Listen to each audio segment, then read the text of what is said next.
জুলুম অত্যাচার করেছে, এই কোরআনের মেসেজ নবী পাক পৌঁছাতে গিয়েছে।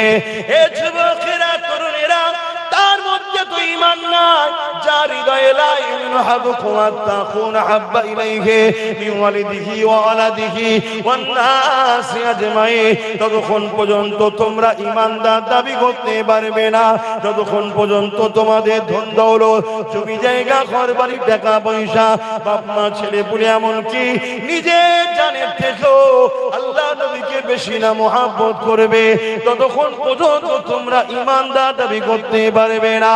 যদি নবীর প্রেম হৃদয়ে থাকে, যে কোরআনের বাণী পৌঁছাতে গিয়ে আল্লাহ নবী কত কষ্ট পেয়েছে, ওই কোরআনের বিরুদ্ধে আমার বাংলার বিজেপির এক ফোরপাস নেতা এই এমন করে রয়েছেন নদিয়াতে, যে কিনা ফোরপাস নেতা, সে বলছে কোরআনের সূরা তাওবার 5 নম্বর আয়াত নাকি হিংসা ছড়াচ্ছে।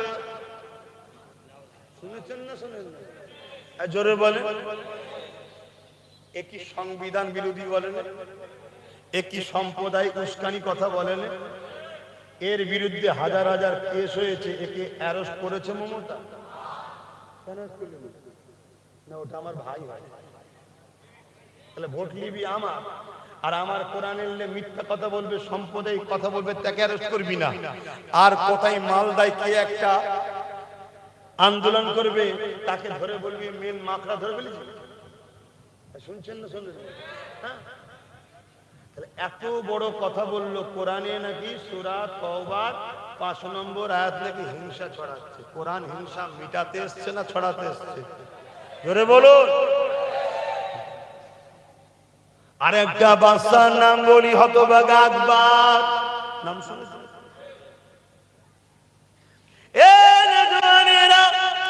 আকবর কোরআনের বিরোধী করেছিল, কোরআনকে মিটাবে বলে দ্বীনে ইলাহি বলে কিতাব লিখেছিল। ওই কিতাব যখন বাজারে ছেড়েছে, ছাড়ার পরে আকবর বলতে লেগেছে আমার উপরে ওহী এসেছে, কোরআনকে মিটাবার জন্য আকবর দ্বীনে ইলাহি লিখেছিল। এ যুবক, ইতিহাস জানো, ইতিহাস জানো, আজকে যেটা হচ্ছে এটা নতুন নয়, যুগে যুগে যুগে হয়েছে। একজন একজন করে মুজাহিদে ইসলাম দাঁড়িয়ে গেছে, তার দ্বারা আল্লাহ জালিমদেরকে মিটিয়ে দিয়েছে। ওই সময় আকবর দেখলো আমার কোরআনের বিরুদ্ধে লোক তো দাঁড়িয়ে গেছে, কি করা যাবে? আকবর বড় বড় টাকা দিয়ে মুফতি কিনলো, মৌলানা কিনলো। তৎকালীন সময় যারা দালাল মার্কা ছিল, কিনেছে, তারা বাড়ি বাড়ি গিয়ে বলছে আমাদের বাদশা হলো আকবর, আমাদের জন্য তার উপরে আল্লাহর পক্ষ থেকে কিছু আসতে পারে, এই বাদশার উপরে আসবে ওহী, আল্লাহর পক্ষ থেকে বাদশার উপরে, নবীদের উপরে।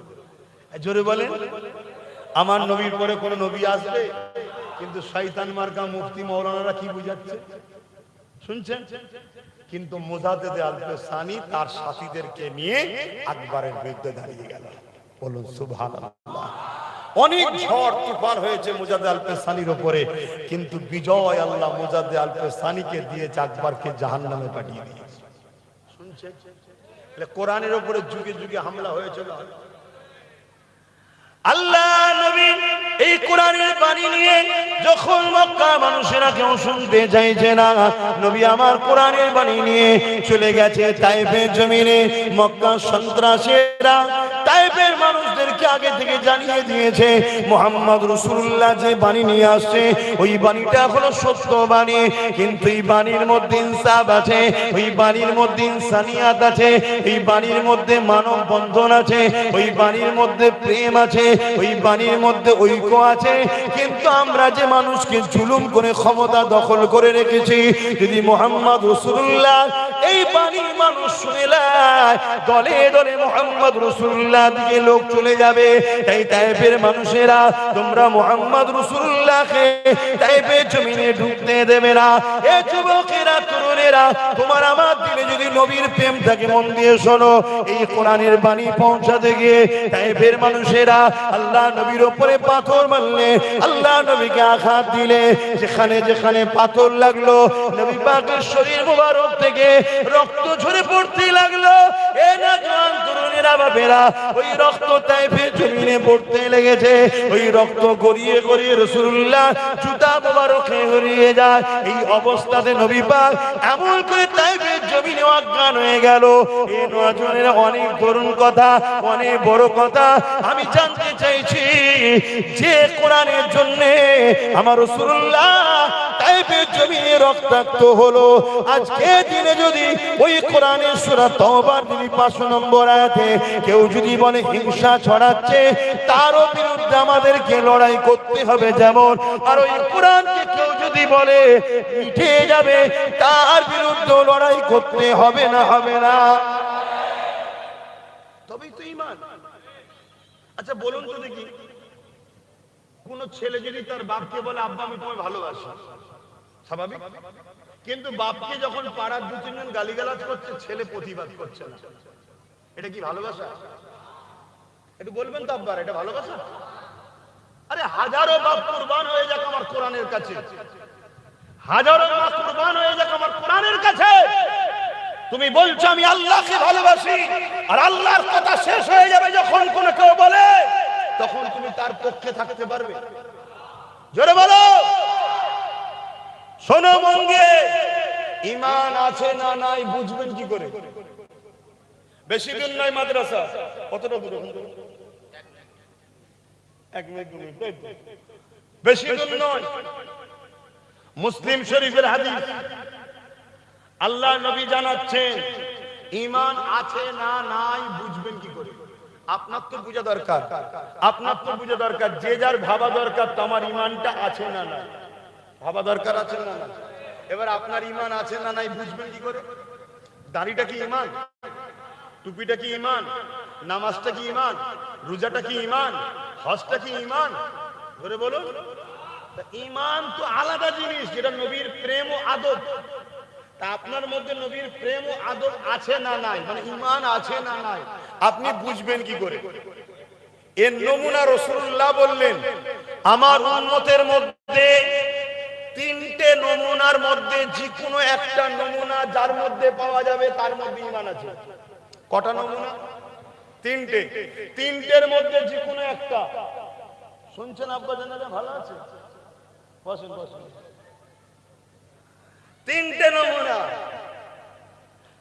বলবো না থাকবে? এই যুবক শুনবেন, প্যান্ট শার্ট পরা, দাড়ি চাচা, গান শোনা, ফাংশনে যাওয়া, সিনেমা দেখা, পার্কে যাওয়া, কেউ কাফের বলতে পারবে? গুনাহগার। কালকে তওবা করবে, নামাজি হবে, হাজি হবে, আল্লাহ আল্লাহ করতে করতে কবরে যাবে। দয়াময় আল্লাহ বলেছে তওবাকারীকে আমি মাফ করে দিই, আল্লাহ চাইলে জান্নাতে যাবে। জোরে বলুন সুবহানাল্লাহ। আর ঈমান নেই, মসজিদে তাহাজ্জুদ করছে, ঈমান নেই, প্রত্যেক বছর হজ করতে যাচ্ছে, ঈমান নেই, দাড়ি রেখে মাথায় টুপিতে বড় জুব্বা লাগিয়ে ঘুরছে। এই কিছু কাজে লাগবে? জাহান্নামে ঢুকবার বেরোবে না।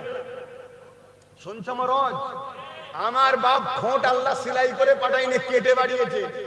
এখানে বুঝে লিয়া দরকার যে আল্লাহ বলে দিয়েছে তোর ঠোঁট কাটা এই জন্য পাঠিয়েছি, হক কথা ফক করে বলবি, কোন রকম ঘাবড়াবি না। দুনিয়া চটে যায়, চটে যাক, তোর মাকসাদ হবে আল্লাহ যেন রাজি হয়। আর একটা হাদিস বলছি শোনো, যার মধ্যে 4টে খসলত আছে সেই তো ঈমানের মজা পায়, সেই তো প্রকৃত মুসলমান, ঈমানদার, জান্নাতি। কি? মান আহাব্বা লিল্লাহ, ভালোবাসবে আল্লাহর জন্য, ওয়া আবগাদা লিল্লাহ, দুশমনি করবে আল্লাহর জন্য, ওয়া আতা লিল্লাহ, আত্মীয়তা করবে আল্লাহর জন্য, ওয়া মানা লিল্লাহ, বিচ্ছেদ হবে আল্লাহর জন্য। এরাই হলো প্রকৃত ঈমানদার। তাহলে আমি যদি কাউকে সাপোর্ট করি, উদ্দেশ্য থাকবে আল্লাহ। আমি যদি কারো থেকে মুখ ফিরিয়ে নিই, উদ্দেশ্য থাকবে আল্লাহ। আমি মা বাপকে ভালোবাসি, উদ্দেশ্য হলো আল্লাহ। আমি স্ত্রীকে ভালোবাসি, স্বামীকে ভালোবাসি, সন্তানকে ভালোবাসি, উদ্দেশ্য থাকবে আল্লাহ। তাহলে আজকে আমি গত 15 বছর যা সাথ দিয়েছি, আজকে তাকে আমি ডিভোর্স দিলাম। কেন ডিভোর্স দিলাম? সে কোরআনের দুশমন, তাই তাকে আমি আর ভালোবাসি না। ঠিক না বেঠে? আর এখনো যদি ভালোবাসো, এখানে আল্লাহ আছে, মাথায় ঢোকাও যুবক।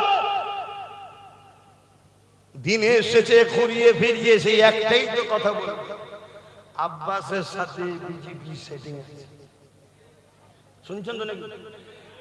অন্য কোনো কথা তো নেই, আর অন্য কোনো কথা নেই। এই ভয়টাই তো খাও তোমরা, আর এই জন্য এটা দেখা, এই জন্য দেখা।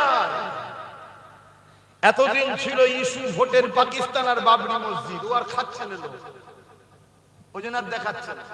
কথা বুঝাস? এখন একটাই, মুসলমানদের ভয় খাওয়া। মনে রাখবেন, ইসলামের ইতিহাস পড়বেন, আরো ইতিহাস পড়বেন, যখন কোন রাজা হেরে যাবার জায়গা হয়ে যায়, তার একটাই রাস্তা থাকে, প্রজাদেরকে ভয় খাওয়া। তো ভাইরা আমার, আল্লাহ নবী বললেন তিনটে বৈশিষ্ট্য যে উম্মতের মধ্যে আছে, বা তিনটের মধ্যে কোনো একটা পাওয়া যাবে, তার মধ্যে ঈমান আছে। নাম্বার 1, অন্যায় দেখলে হাত দিয়ে রুখবে। বলুন বলুন বলুন, কি দিয়ে? মুসলিম শরীফের হাদিস। অন্যায় দেখলে হাত দিয়ে জোরে বলে। তাহলে উম্মতের সামনে অন্যায় হবে, ঈমান আছে না নেই নমুনা কি? হাত দিয়ে রুখবে। আমার মসজিদ মাদ্রাসা ওয়াকাফকে মিটিয়ে দেবে, আর সেই আইনকে সাপোর্ট করে রাজ্যের ওয়াকাফকে বিজেপির হাতে তুলে দেবে। এটা অন্যায় না? অন্যায় না? হ্যাঁ, জোরে বলো। রাসূলুল্লাহর হাদিস অনুযায়ী অন্যায় দেখলে হাত দিয়ে রুখতে হবে। তাহলে অন্যায় দেখলে হাত দিয়ে যারা রুখবে, তাদের মধ্যে নবী বলছে ঈমান আছে। হয়তো গুনাহগার, গুনাহ করেছে, কিন্তু ঈমান আছে। কি নমুনা? অন্যায় দেখেছে, উম্মত হাত দিয়ে রুখছে। হাত দিয়ে রুখবেন না? রুখবেন না? রুকার ক্ষমতা আছে না নাই? কার কার ক্ষমতা আছে হাত দিয়ে রুখার? একটু হাত তুলে সাক্ষী দেন, লম্বা করে হাত তোলেন। হাত দিয়ে রুখতে পারবেন তো? অন্যায়কে রুখতে হবে তো নাকি? তবেই তো ঈমান। আপনি যদি বলেন রুখতে গিয়ে মার খেতে হবে, কেস খেতে হবে, জেল খাটতে হবে, আপনি আল্লাহকে ভালোবাসেন? আল্লাহর পরীক্ষায় তো আপনাকে জেলে যেতে হবে। ইব্রাহিম আলাইহিস সালাম আল্লাহর প্রেমে যদি আগুনে যেতে পারে, তা আপনি জেলে যাবেন না? শুনছেন তো নাকি? তাহলে হাত দিয়ে রুখবেন। হাতে রুখার ক্ষমতা আছে না নাই? আমাদেরকে আল্লাহ সুযোগ দিয়েছে। যারা ভোটার তালিকায় নাম নেই, তারা তার হাত দিয়ে রুখতে পারবে না। যাদের নাম আছে, হাত দিয়ে রুখার সুযোগ আছে না নাই? সেটা হলো সুইচটা টিপতে হবে দিদি মুদির বিরুদ্ধে। কারা কারা আমার সঙ্গে একমত? হাত তুলে সাক্ষী দেন।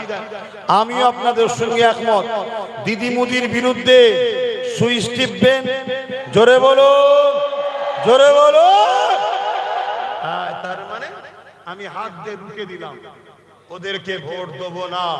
আমরা ভোট দিই বলেই তো আসে, দেবো না। কেন দেবো না? অন্যায় দেখেছি, হাত দিয়ে রুখলাম। শুনছেন তো? তাহলে সুযোগ আছে না নাই? কাজে লাগাবেন না লাগাবেন না? হ্যাঁ। এখন যদি কোনো আমার মুসলিম নামধারী ভাই বলে যে হুজুর জলসা করতে এসে রাজনীতির কথা বললে কেন? বলতে পারে না? আমি ওই মুনাফিক মুসলমানকে জিজ্ঞেস করব, তোর দাদা দিদি যখন রাজনীতির ব্যানারে ধর্ম বিরোধী করে, তোর হুঁশ থাকে? তোর দাদা দিদি যখন কলকাতার রেড রোডে গিয়ে নামাজ কেলিয়ে রাজনীতি করে, হুঁশ থাকে না? তোর দাদা দিদি যখন ইফতার পার্টির নামে সারাদিন হারামের খেয়ে যখন এসে নাটক করে, তখন হুঁশ থাকে না? তোরা রাজনীতির নামে যদি আমার ধর্ম মিটাতে চাস, আমরা ধর্মগুরুরা তোদের রাজনীতি মিটিয়ে দেবো। বলা কি ভুল হচ্ছে? তাহলে জবান খুলে বলুন, ঠিক না বেঠিক? এরপরও জিজ্ঞেস করবো, তুই তো মুসলমান রে, তুই কোরআনের পক্ষে নয়, ওয়াকাফের পক্ষে নয়, তুই দাদা দিদির পক্ষে, তোর গায়ে লাগলো কেন? বলছে না, আপনি আমার দাদা দিদির বিরুদ্ধে বললেন কেন? ও তাই নাকি?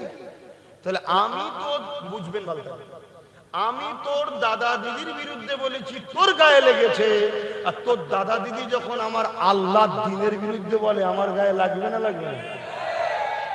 ও, তোর দিলে আল্লাহ ও রসুলের থেকে দাদা দিদির প্রেম বেশি? তাই দাদা দিদিকে বিরুদ্ধে বলেছে আব্বাস সিদ্দিকী গায়ে লেগেছে। আর আমার অন্তরে তোর দাদা দিদির থেকে প্রেম বেশি আল্লাহ রসুলের, তাই তোর দাদা দিদি আল্লাহ রসুলের দিনের বিরুদ্ধে বলেছে বলে আমার গায়ে লেগেছে। তুই দাদা দিদি জাহান্নামে যা না। আমার কথা ডাইরেক্ট হয়, আপনাদের অসুবিধা হচ্ছে? কত ঘুরিয়ে টুরিয়ে বলার সময় আছে কোথা? হায়াত কম। আমি কি ঈসা কি বলে আদম আলাইহিস সালামের মতো, নূহ আলাইহিস সালামের মতো 1000 বছর বাঁচবো নাকি ধরে তুলে চ? এখন লোক আর হোমিওপ্যাথি ওষুধ খেতে চাই না, দুদিন বাঁচবো তো আস্তে আস্তে কি রোগ সারাবি, যা অ্যালোপ্যাথি যায় তাতে একটা কিডনি যায় যাবি যায়। সব জায়গায় এখন তাড়াহুড়ো করছে, এখন অত ধৈর্য ধরে বলার সময় আছে নাকি? কিন্তু আব্বাস সিদ্দিকী লড়াইটা করছে দিনের পক্ষে না বিরুদ্ধে? শোনো, রাজনীতি তো জুম্মায় জুম্মায় আইএসএফ 2021-এ খুলেছে, তার আগে লড়াই করেছি না করে?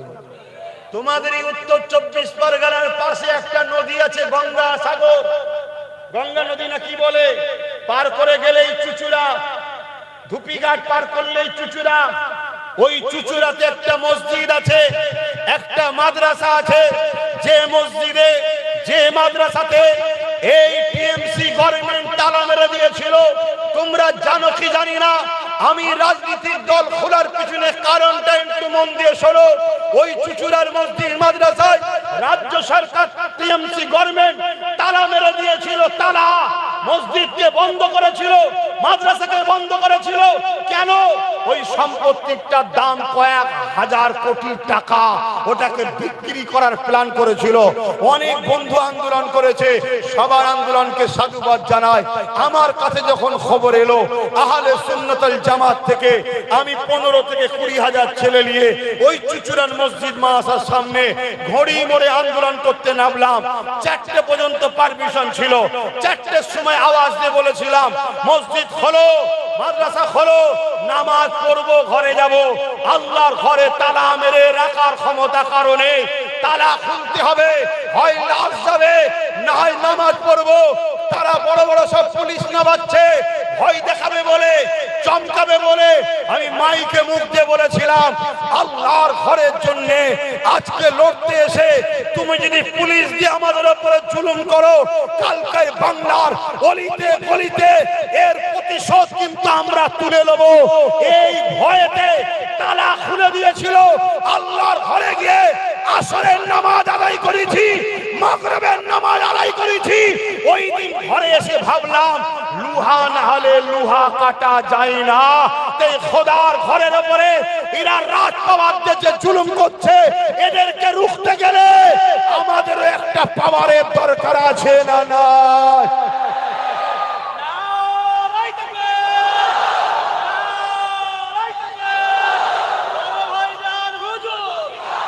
ভাইয়েরা আমার, সব তো বুঝলেন। দিনের শেষে দালাল মার্কা মুফতি মাওলানা ইমাম, দালাল মার্কা সবাই ভালোকে ভালো বলবে।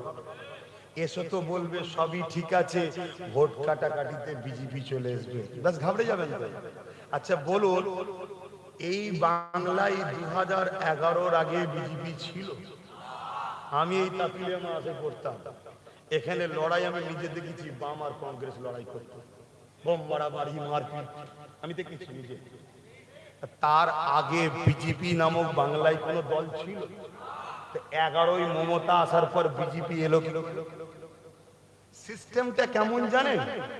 যে জমিনে ঘাস থাকবে ওই জমিনে গরু আসবে, তাই নাকি আব্বা? যে জমিনে ঘাস থাকবে ওই জমিনে গরু আসবে। কেন? গরু ঘাস খেতে আসে না? যেদিন থেকে বাংলায় ঘাস গজালো, ওই দিন থেকে বাংলায় গরু আসা শুরু হলো। খেয়াল করে দেখেন। অতএব গরু তাড়াতে চান, ঘাস মারা স্প্রে করে দেন। ঘাস থাকবে না, গরুও থাকবে। কথা মাথায় ঢুকছে না? দিনের শেষে সেই একটাই কথা তো বলবেন।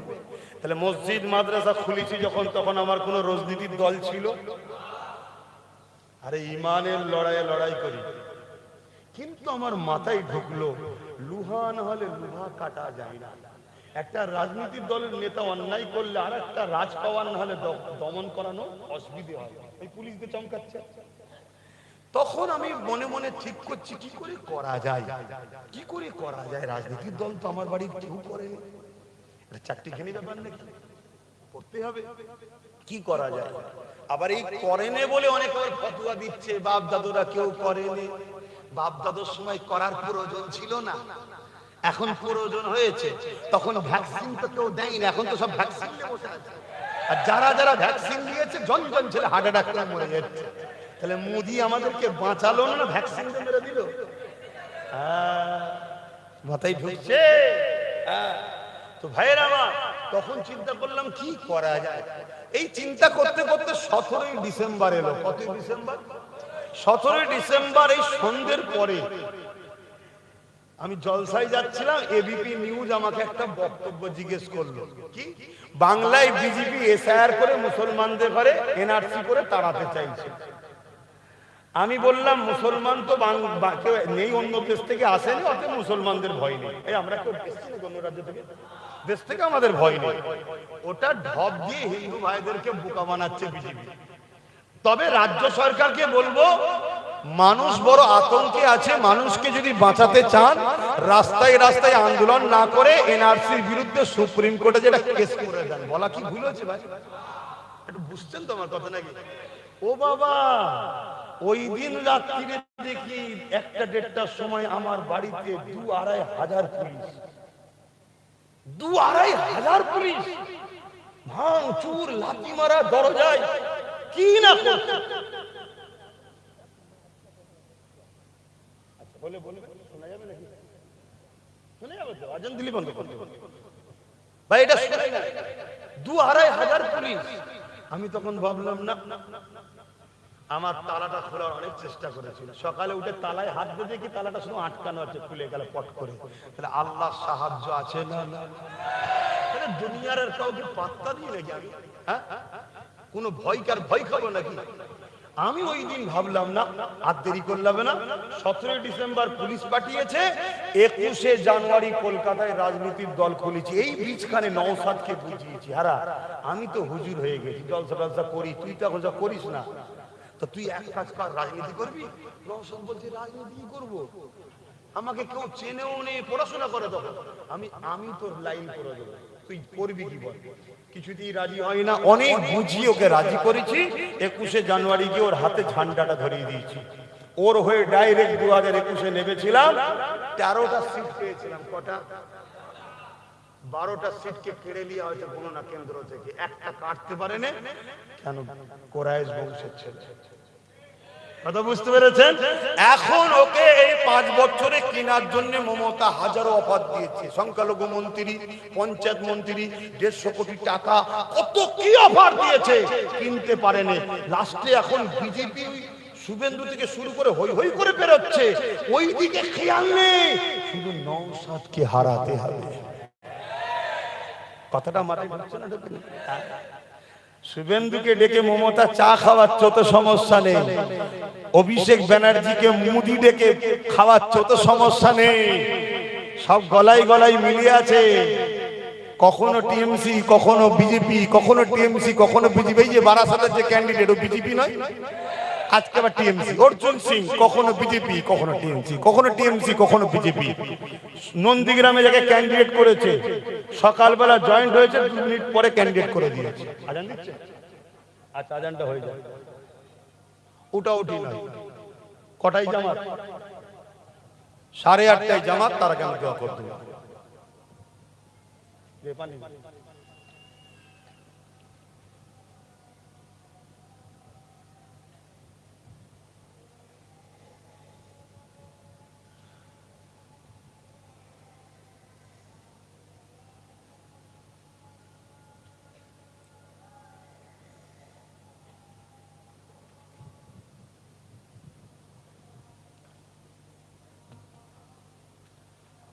সাল্লাল্লাহু আলাইহি ওয়াসাল্লাম।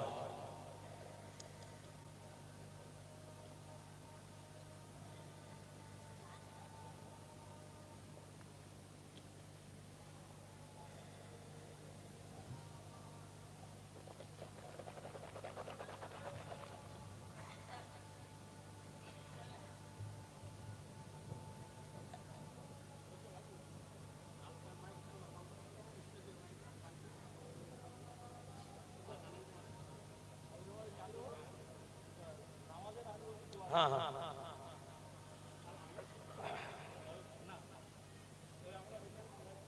না তা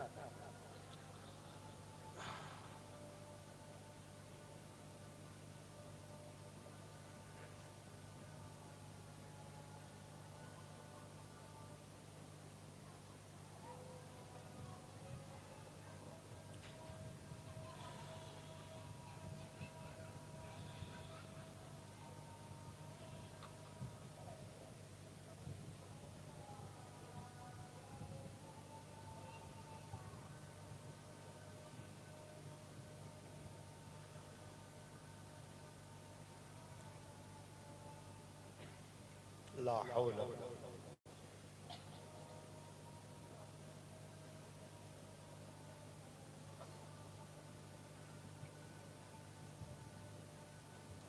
الله أكبر الله أكبر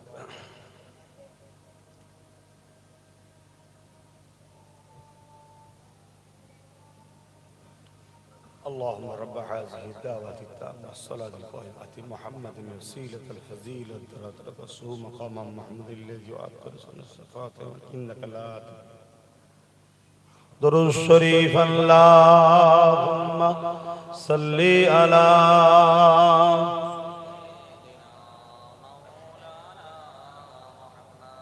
وعلى آله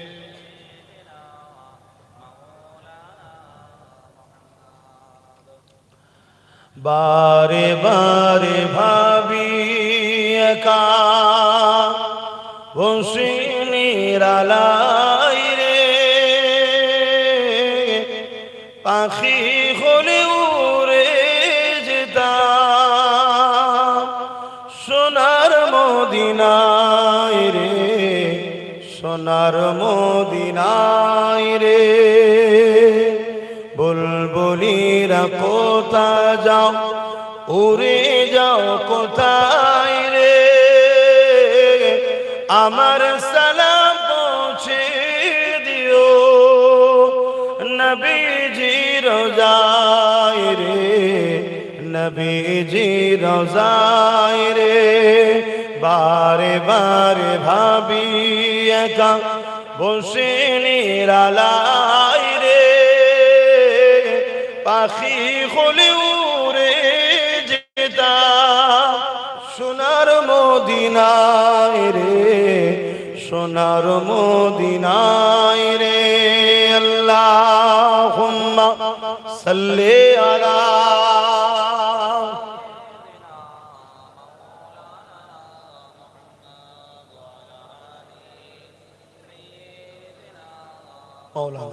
আমার আব্বা জানেরা আজান দিয়েছে নামাজ পড়তে হবে তার আগে সংক্ষেপে বলছি খুব মন দিয়ে শোনেন খুব মন দিয়ে শোনেন একদিনে কত কথা বলবো এজন্য আমার পেজগুলো ফলো করবেন এইসব ফলো রাখবেন এক এক জায়গায় এক একটা রকম বলা হয় একদিনে কটা কথা বলবো বলেন না আজকে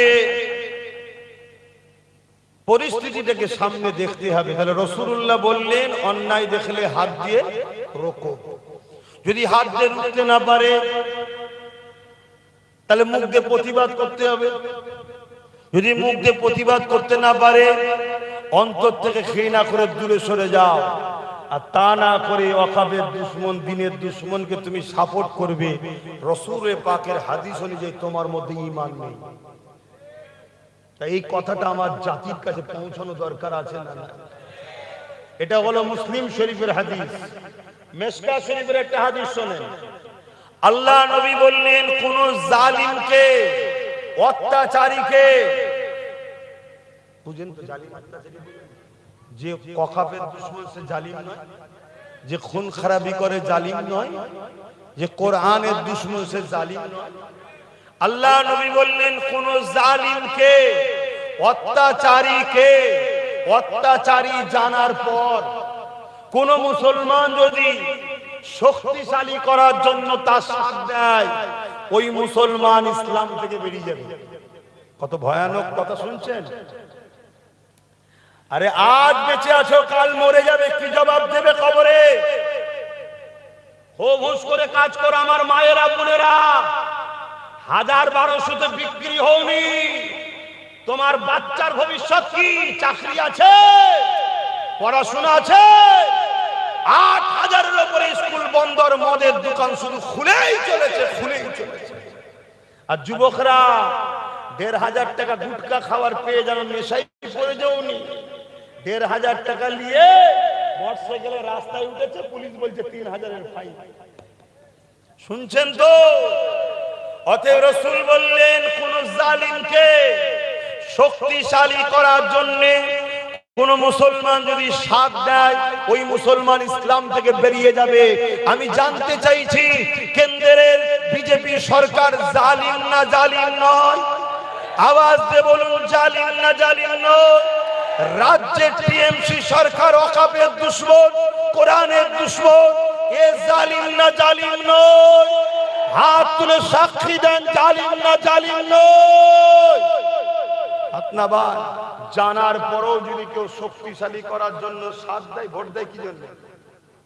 শক্তিশালী করার জন্য। তো সে মুসলমান ইসলামে থাকবে?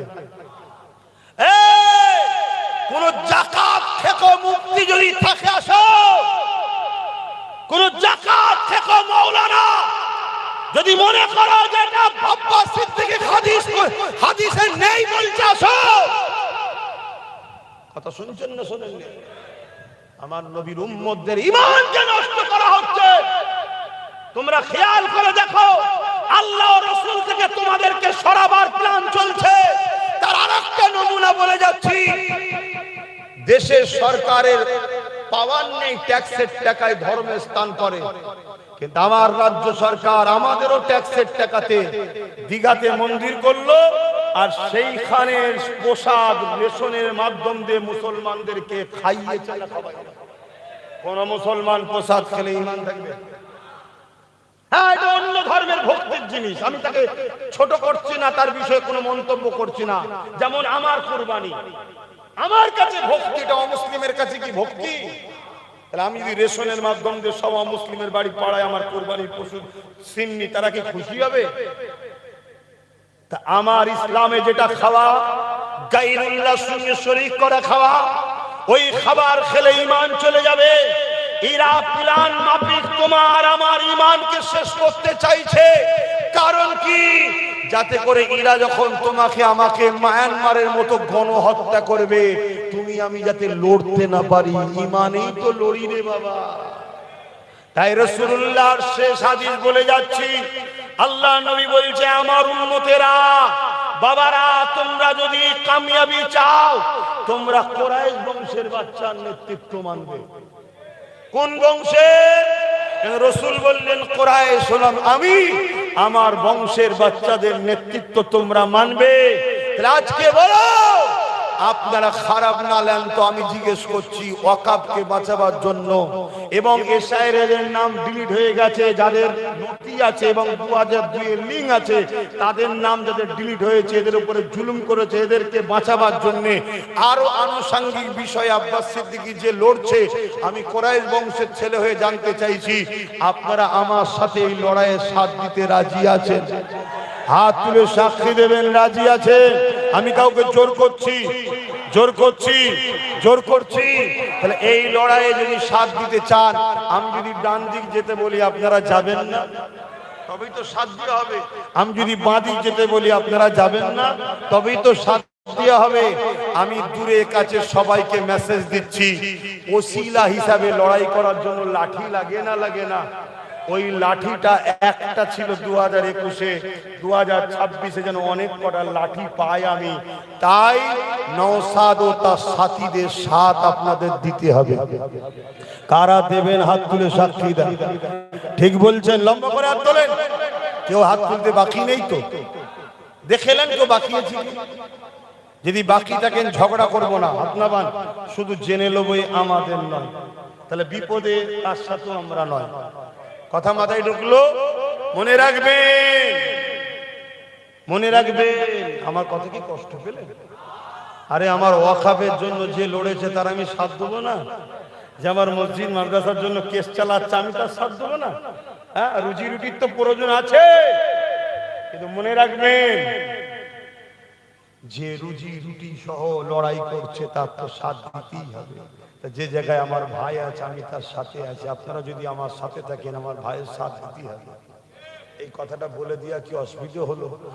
না হুজুর সব ঠিকই আছে, ডাইরেক্ট রাজনীতি করে ফেললেন। আচ্ছা বলুন তো, ইসলাম কি শুধু ধর্মনীতি আছে আর কিছু নেই? ইসলাম কমপ্লিট না আনকমপ্লিট? ইসলামে ধর্মনীতি ছাড়া অন্য কিছু নেই? জোরে বলবেন। আর যদি বলেন শুধু ধর্মনীতি তাহলে ইসলাম কমপ্লিট নয় তো? ইসলামই তো একমাত্র ধর্ম যেটাই সব কমপ্লিট আছে। জোরে বলুন সুবহানাল্লাহ। ধর্মনীতি, সমাজনীতি, পরিবার নীতি, রাষ্ট্রনীতি, রাজনীতি, এডুকেশন নীতি, মানববন্ধন নীতি, বিজনেস নীতি, সব নীতি ইসলামে আছে না না? ধর্মনীতি শিখাবে কে? ইসলামের দায়ী যারা আলেমরা, ওয়ারাসাতুল আম্বিয়ারা, তাহলে ইসলামের ঘরের ছেলেকে রাজনীতি শিখাবে কে? বলবেন তো পকেট মার না?